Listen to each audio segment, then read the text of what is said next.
If you saw a tiny shaking puppy in the middle of a cold street, would you stop or keep walking like it didn't matter? Officer Daniel Hayes didn't even slow down. He had seen too much already, too many broken homes, too many calls that ended badly, and today was no different. The radio crackled in his car. Another domestic disturbance, another problem waiting to explode, and in his mind a small, helpless animal simply didn't rank high enough to matter. Daniel tightened his grip on the steering wheel, his jaw stiff, his thoughts distant. Life had hardened him in ways he never expected, and somewhere along the way, he stopped letting himself feel anything too deeply. Feelings slowed you down. They clouded your judgment, and in his job, that could cost lives.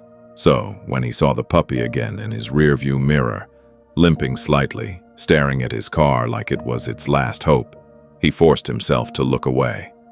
He told himself it wasn't his problem, but something about that look stayed with him, like a quiet voice he couldn't silence.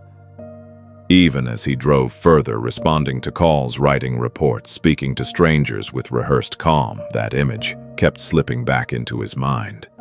The small body, the trembling legs, the way it didn't run away, it just waited. Hours later, when his shift was finally ending, Daniel found himself driving the same road again without thinking. The street was quieter now, darker, colder, and for a brief moment he hoped the puppy would be gone safe somewhere else, so he wouldn't have to make a choice. But as his headlights swept across the pavement, there it was again, curled up weaker than before. This time he didn't drive past. He stopped. The car stepped out slowly and just stood there for a moment, staring. The puppy looked up at him, barely moving, as if it had already given up. And in that silence, something inside Daniel shifted, something he thought he had buried a long time ago. Daniel crouched down carefully, keeping his movements slow, almost unsure, like he didn't trust himself in that moment. The puppy didn't run, didn't bark, didn't even try to move away. It just looked at him with tired eyes, eyes that felt far too human for such a small creature. He hesitated before reaching out his hand, hovering in the air, as if crossing an invisible line he had drawn around his emotions. When his fingers finally touched the puppy's fur, it flinched slightly, then leaned into him. That small movement hit him harder than he expected, like a quiet confession of trust. Daniel swallowed his throat tight and gently picked it up. It was lighter than it should have been, fragile, like it hadn't been cared for in days. He wrapped it in his jacket without thinking, holding it close to keep it warm. Driving home, he kept glancing at the passenger seat where the puppy lay curled up, barely awake. He told himself this was temporary, just one night, just until he figured out what to do. He wasn't the kind of man who kept pets. He barely had time for himself, let alone something that depended on him. But deep down he knew it wasn't that simple anymore. At home, his apartment felt colder than usual, emptier than he remembered. He found an old towel, some water, and a bit of leftover food, placing them carefully on the floor. The puppy barely moved at first, then slowly, weakly began to eat. Daniel watched quietly, sitting on the edge of his couch, his mind unusually still.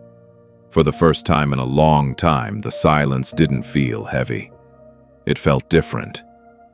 As the puppy finished and curled up on the towel, it let out a soft sigh, the kind that only comes from finally feeling safe.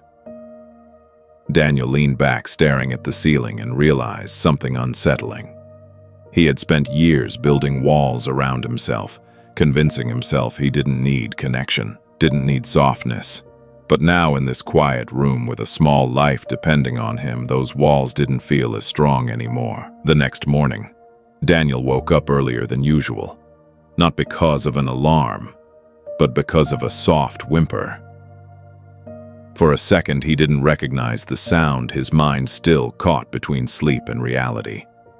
Then he saw the puppy shifting weakly on the floor, and everything came rushing back. He sat up slowly, rubbing his face, feeling something unfamiliar settle in his chest. Concern, real, unfiltered concern. He got up and moved closer, checking if the puppy was okay, noticing the slight limp more clearly now. It wasn't just hunger or cold, it was injured.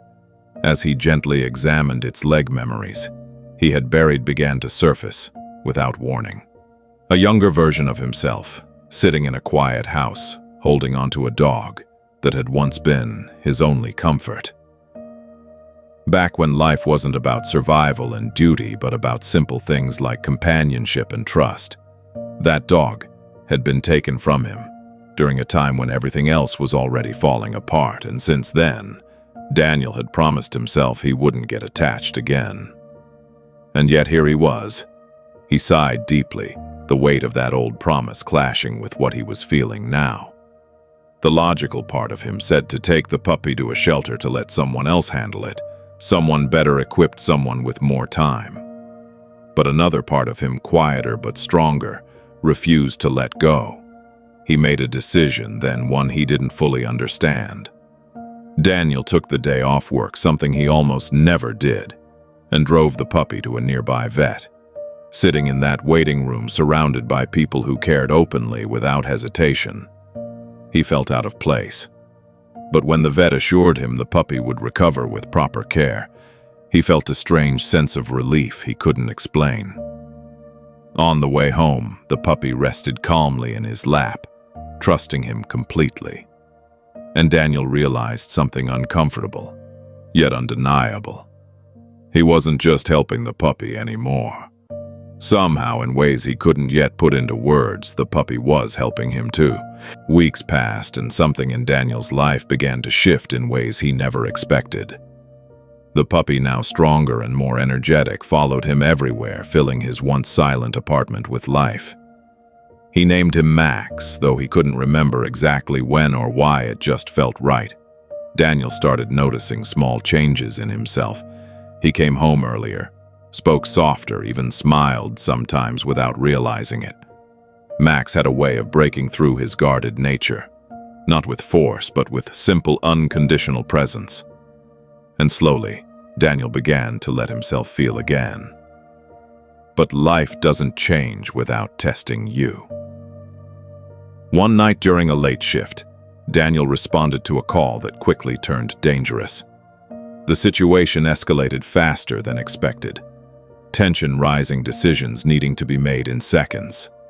In that chaos, for the first time in years, his mind didn't go numb. Instead, something else grounded him, the thought of Max waiting at home. It wasn't fear, it was responsibility. That thought sharpened his focus, steadied his hands, and helped him make the right call at the right moment. The situation was resolved without anyone getting hurt, something that didn't always happen. As he stood there afterward, catching his breath, he realized something powerful. He wasn't just surviving anymore. He was living. When he got home that night, Max ran to him, tail wagging, full of joy, completely unaware of how much he had already changed Daniel's life. Daniel knelt down, holding him close, and for the first time in years, he didn't hold back his emotions.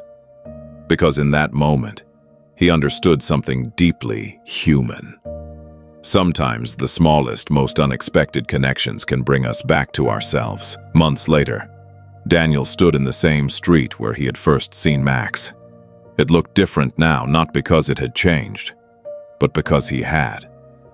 The place that once felt cold and forgettable now held meaning, a quiet reminder of a moment that could have easily been ignored. Max stood beside him, healthy, happy, his eyes full of life. Daniel looked down at him and smiled softly, a genuine, unguarded smile that felt natural now.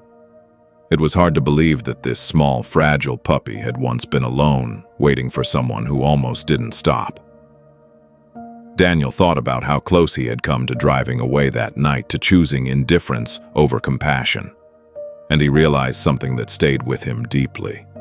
That one decision, that one moment of stopping, didn't just save Max's life, it saved his too. Because before that night, Daniel had been drifting, emotionally distant, disconnected from the world around him. He was doing his job, surviving each day, but not truly living. Max changed that, not by doing anything extraordinary, but by simply being there, offering trust, warmth, and a reason to care again. As the sun began to set, casting a soft glow over the street, Daniel took a deep breath and felt something he hadn't felt in a long time: peace. He knelt down, gently placing his hand on Max's head, and whispered softly, almost to himself, "You didn't just find me, you brought me back." And maybe that's the truth we often forget. Sometimes life gives us small moments, quiet chances, to choose kindness, to stop to care, and we don't realize their importance until much later. But those moments, the ones we almost ignore, can change everything. So if you ever find yourself walking past something that feels small, something easy to ignore, remember this: it might just be the moment that changes your life forever.